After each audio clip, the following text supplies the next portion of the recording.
मारुतीरायाला प्रार्थना करून पाचमुखाचे महत्त्व हे पाहूया.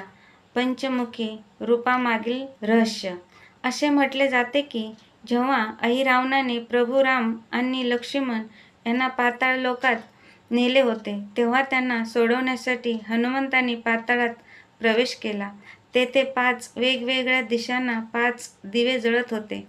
ते 5ही दिवे एकाच वेळेस विझवल्याशिवाय अहिरावणाचा वध करणे अशक्य होते.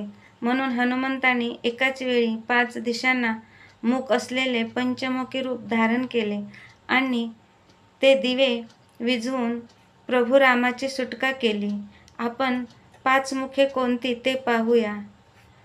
पहिलं मुख आहे हनुमान, दुसरं आहे नरसिंह, तिसरं गरुड, चौथं वराह आणि 5वं हयग्रीव.